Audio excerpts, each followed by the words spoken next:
everybody. We appreciate you hopping on early to our tutoring session. We're going to save our Anato-Bee announcements a little bit closer to when we're starting our tutoring, just in case anyone else hops on a little bit closer to that time. But for those of you that are joining us now, I'd like to really thank you for being here and welcome Jeff Rothberg from JoVE.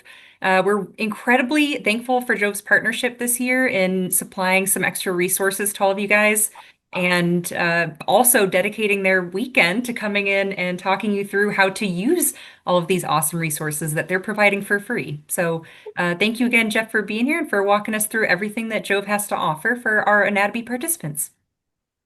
My pleasure. I'm very happy to help out. So all I would like to do is take a few minutes and really take you through what JoVE is, what we're doing, give you an idea of how to navigate the resource and how you can find content that you might want to use for any type of research or content type stuff. I'm certainly happy to take time for questions if there's more that you would like me to show you. But that's basically it. Overview of JoVE, navigation, how to use the resource. Is there anything you all would like me to add to it? I don't think so, Jeff, but I'm sure there'll Okay. be some questions. Oh, questions are always fun. I love questions. And of course, my general rule when it comes to questions, if you have a question, you can save it to the end, but you're also welcome to ask me as I'm going along. And I say that because as a longtime middle school teacher myself, I'll never forget the days when I'd be in the middle of a lecture and I'd see a student raise their hand, and I'd say, "Can you give me 2 minutes to finish my thought?" And they'd put their hand down. And I kid you not, 2 minutes later, they have no idea what the question was they were going to ask. So my rule is always, if you have a question, go ahead and ask. Does that seem like a reasonable deal? All right. Okay, so let me share my screen and I will get into what JoVE does. So, the history of JoVE, just so you all know, is JoVE has been around for 15 years supporting higher education with their science resources and research articles and research videos to help out students in higher education. And over the last 2 years, JoVE has branched out into the high school and now the middle school market as well. So what I'm going to do is I'm going to show you the JoVE platform that we have designed for high school and middle school. It's the same thing, so it's I don't have to show you both of them. And show you how to navigate the resource and give you a good feel for how it works. The good news is that most of the schools and teachers that I've been working with tell us all the time that they feel like the resource is very straightforward and very easy to use. Okay, so the first things first, getting a school set up with access. I have an arrangement with everyone in Anato-Bee, so as long as I know which school everyone is coming from, I can turn access on for the entire school and we can get things up and running. Once that access is turned on, all you'd have to do is go to the JoVE website, which is jove.com/schools, and hit the sign in button. And once you sign in, once the access is set up and everything's ready to go, you should be able just to create a new account from here using the school ID that's set up to the school system. Once that's set up and you're signed in, you'll wind up on a page that looks like this. And this is our wonderful Explore page we designed specifically for K-12. And then the thing teachers love about the Explore page and the thing students love about the Explore page is that everything is right at their fingertips, easy to find. Yes, I know. I'm a search bar person too. I love a good search bar. It is an AI generated search bar, so you can simply ask a question and you'll find what you want. However, there's more to it. Sometimes you might want to start off by looking for the subjects, and they're right here. Sometimes you might want to specifically look by state standards or NGSS standards, and we have all that built in. Maybe you want to go access some of your tools, like your playlists or something along those lines. The bottom line is everything is right here, easy to access at your fingertips. Now, I did allude a minute ago, what JoVE basically is, it's a video library. We have made thousands upon thousands of videos in-house across all sorts of science subjects. We have PhDs and all of our work is peer-reviewed to build these resources. So you can, of course, use the search bar and search for whatever you need. Just go ahead and type in whatever photosynthesis, how to dissect a frog, whatever you need. You'll find resources if you do a search that way. However, sometimes we're looking specifically by subject or by the standard. The nice thing is I will say this, and this is something a lot of educators will be like. If I'm searching specifically by standards, for example, let's say I'm looking at next generation science standards, which is what most states are using some version of. And if I'm looking for physical sciences, we've made it so easy on everyone. So if we're doing a standards-based approach, we have all of the physical science NGSS standards here. It gives you a description of what the standard is, And we've got a breakdown of the nav bar and everything to the point where if I wanted to look up a specific standard, if I know that this is the one standard I want, this energy standard, this is every single video JoVE has produced so far specific to these particular standards, and it's down to the individual strand as well.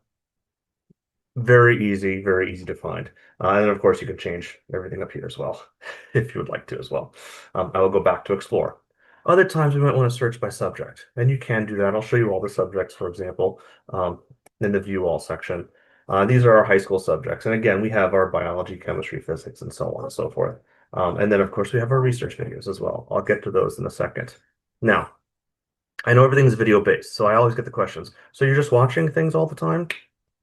No, not always. Sometimes we are, but sometimes we're not.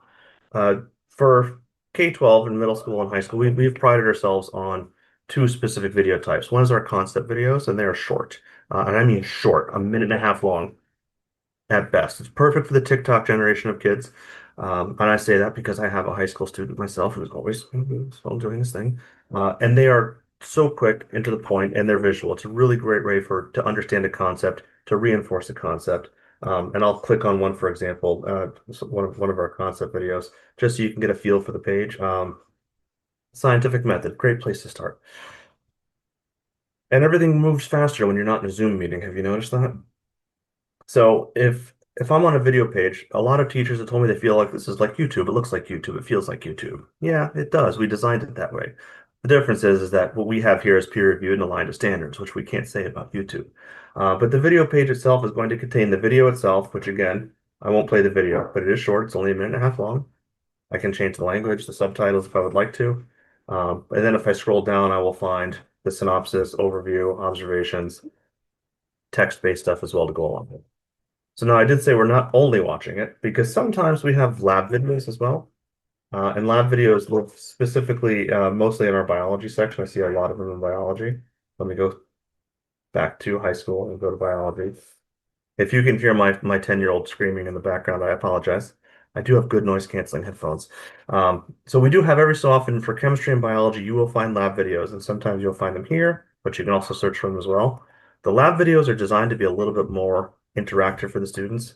The goal of the lab videos are just to help the students really do the lab and replicate it effectively. JoVE was born out of the need for our CEO, who was a PhD student at Princeton many years ago, couldn't figure out how to replicate an experiment from the journal he was reading, flew to Vancouver to see the actual person do the experiment so he could actually visualize it and see what he's supposed to do. And that's where he got the idea for doing videos, and we're still here today. Anyhow, so the lab videos have your concepts, which is again a concept. It also will contain instructor prep video. So for educators who want to actually do this experiment, it's going to have everything from a lesson idea to the materials list. But the protocol for the student is what I really like to focus in on, because the student protocol is the actual experiment step by step along the way. And it's designed for students to actually be able to do the experiment.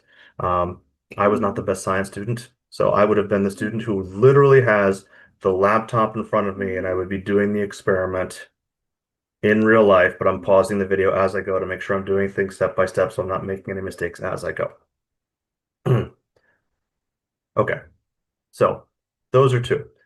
In addition to the concept videos and lab videos, we also have the whole research section as well. So a lot of the research stuff comes from higher ed, so it might be very high level for some of our students, but it's going to contain the very high level type stuff. So if you have students who are operating at the super high level and want to pull research videos, they can.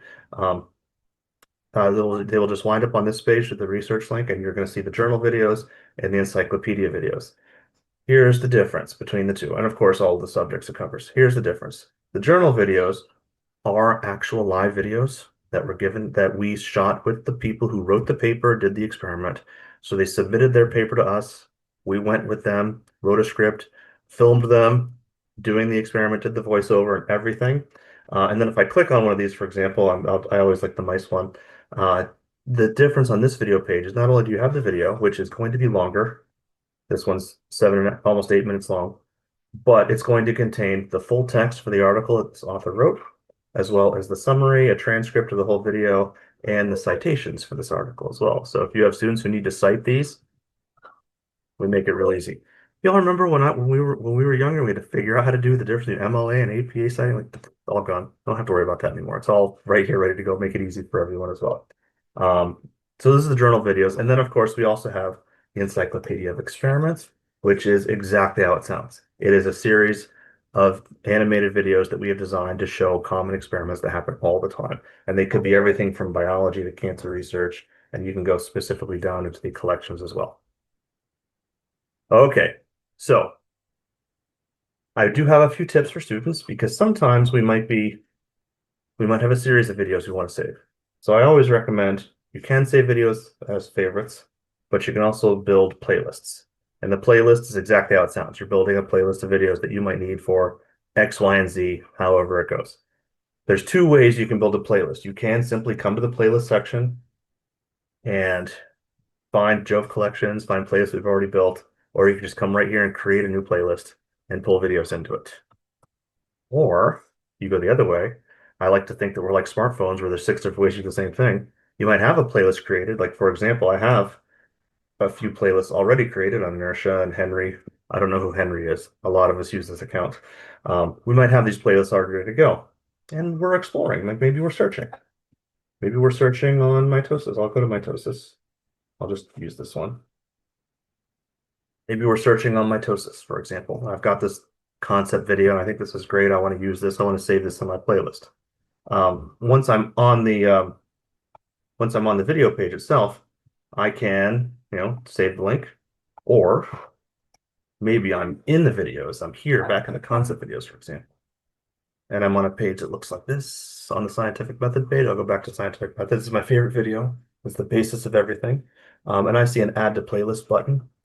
And from here, I can say, great, I just want to add it to that particular playlist I've already made, or I can create a new playlist from here as well.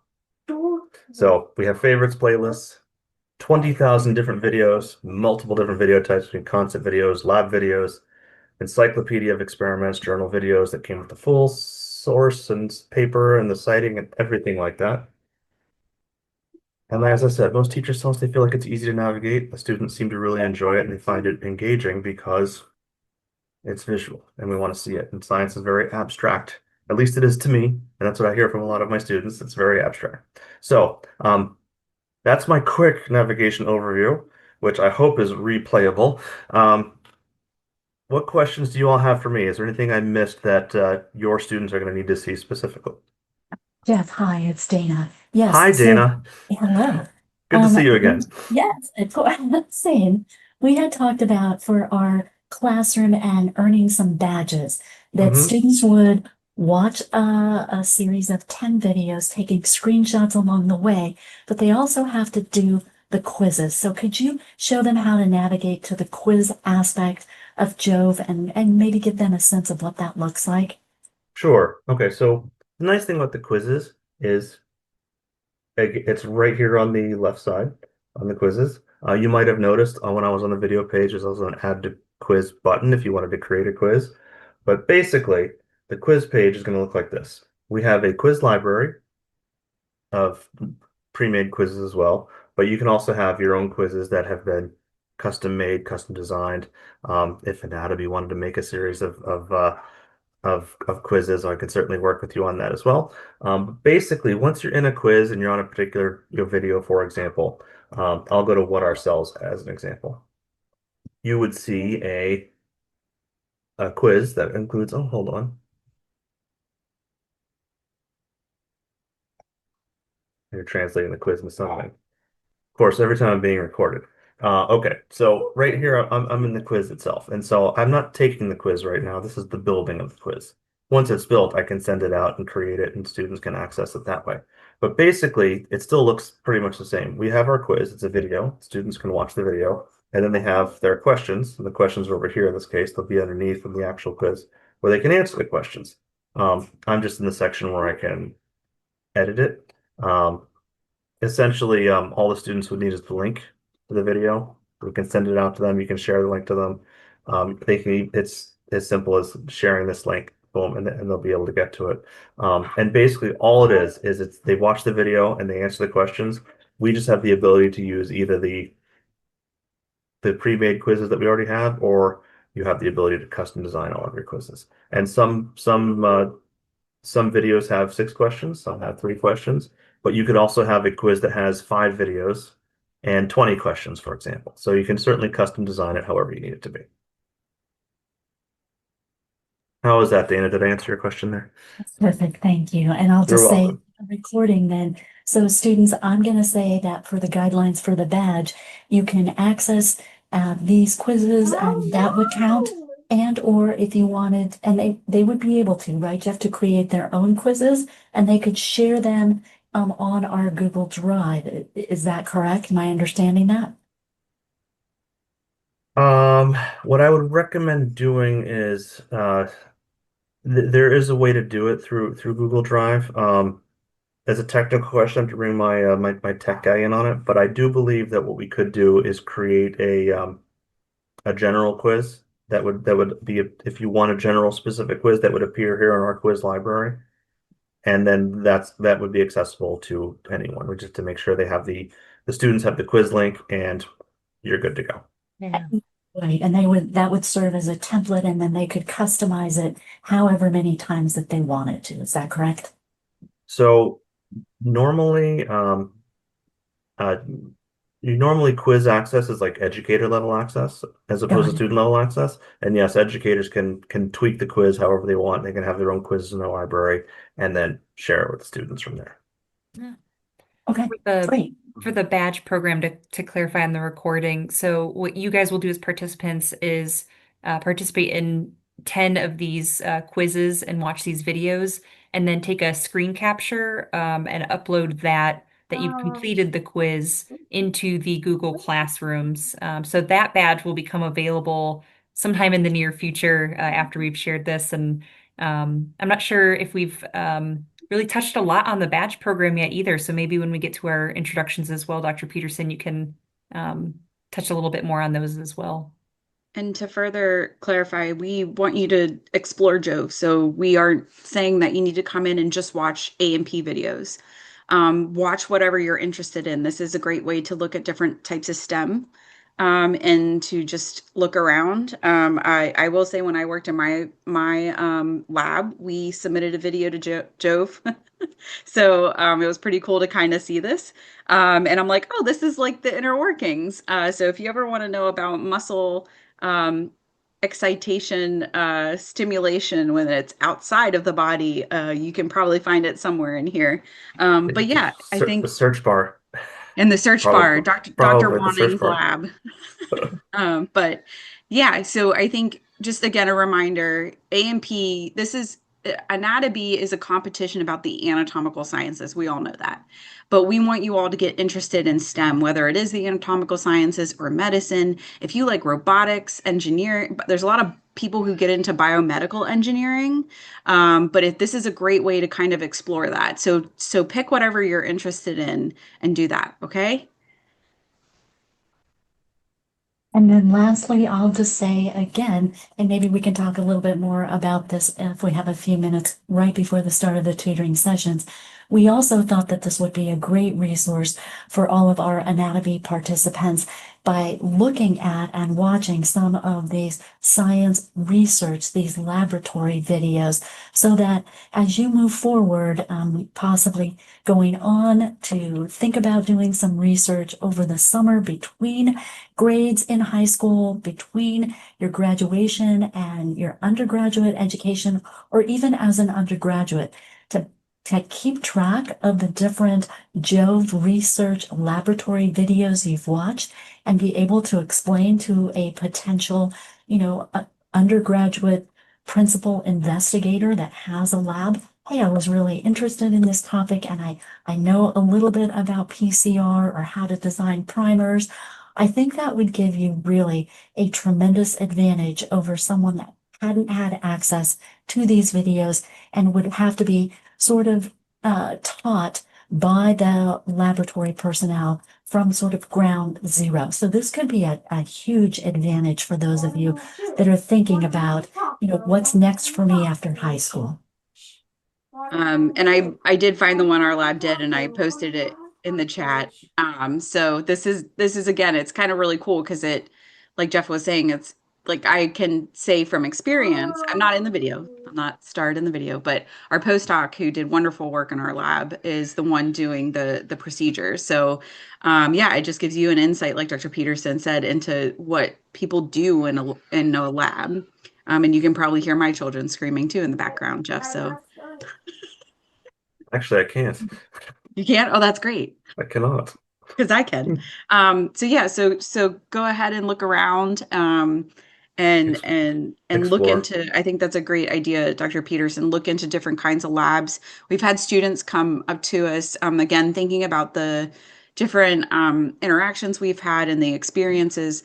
In previous years, I think last year, like Temple, a lot of students come up to me and say, do you know about neuroscience and neuroscience labs? And I have my network, but there's only so many people I know. So I think this is a great resource to kind of look around and see where things interest you. You can, like Dr. Peterson said, you can look at different kind of procedures that they do, but you might end up coming across something that you find so interesting. And these are actual labs submitting to JoVE. So you can look into which lab's submitting it, and then you can go ahead and look in the lab and see, do they take high school students? So there's many ways you can utilize this as a resource, and I know either one of us would be more than happy to allow you to pick our brains and help you figure out what's the best way to use it for you. And of course, if you have questions for me about how just to navigate the resource, here's my contact information. You're all welcome to email me.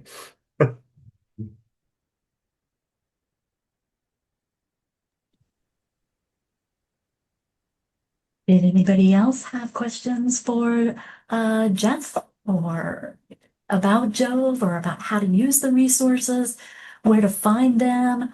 And Jeff, what do you think our timeline is for once we send you the list of schools where we have students participating? When will that access for them be available? That is an excellent question. I'm going to say as soon as possible, just because there's a little logistical work on the inside on my side. So what I'm going to need to do is um, I would need two things. I would need obviously the schools that they're coming from.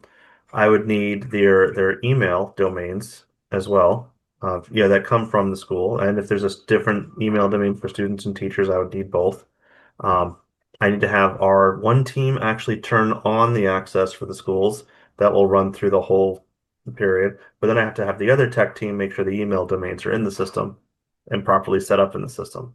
If both of those things are in place and you're not giving me a list of 1,000 schools, I would say it would take me a few days at most. Because I'm dependent on a few different teams to get things done. The more schools you give me, the longer it's going to take, obviously. Right. And just so that you're aware, Jeff, and I think both Dr. Mapes and I mentioned this previously. So we have rolling registration. So students are able to register right up until about the middle of next year of January. Right. So, there may have to be some kind of, like you sort of intimated that we can set it up now. And then those students who've registered up to this point can access it. And then maybe 30 days after that, the team could go in and upload an additional set of new students that have registered. So is that, I don't want to put you on the spot, but maybe that's some logistics we could think about and work out. It's the same process on our end. It's just adding another one to this list. Um, my internal team might get annoyed with me, but that's my problem. I can worry about that. I'll All take that right. heat for all your students.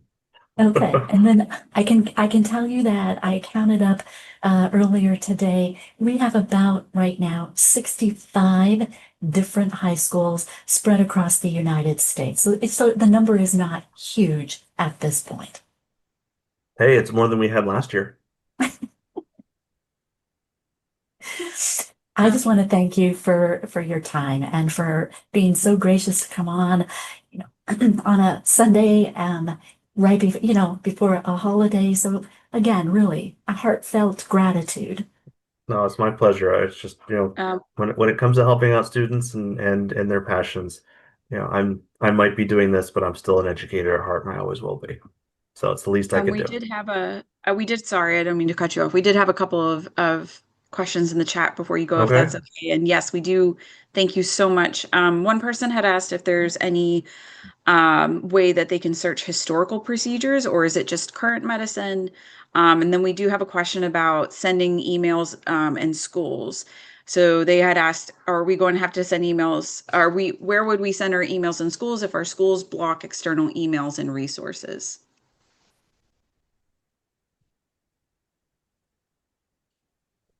Okay, so there's two questions. Yeah. So the first question is, I don't know. I don't know the history, like how far back it goes. I know we try to be current, but I also know that we haven't updated a lot of our older stuff in years. We're literally going back right now and updating a lot of the animations. Um, when it comes to schools and resources, I've been doing this a long time. I don't run into a lot of schools that block external emails and external resources. They might block a YouTube or a Chat GPT, but they'll block the big known ones. But if a school district has everything blocked, then it's just a question of talking to their tech person and making sure that JoVE is whitelisted, and then they can get through. Yeah. So there's nothing that you as a participant need to do as far as sending us your information. When you registered, you provided us with your teacher's contact information. A lot of high schools, from what we've seen, is they'll block the student level emails to protect you. And then they will allow the educators a little bit more wiggle room in terms of what emails can be received from external. And then they'll let the teacher use the discretion of, filtering through what could be spam and things like that. So if there is any issue with contacting your teacher and it seems like you're not getting access to these resources, please contact us and let us know. And we'll be happy to make sure that that communication gets fixed between your institution and JoVE and the Anato-Bee. So at this time, I'll say that there's nothing that you as a participant need to do, and we'll just ensure that that information starts getting forwarded along to your institution. All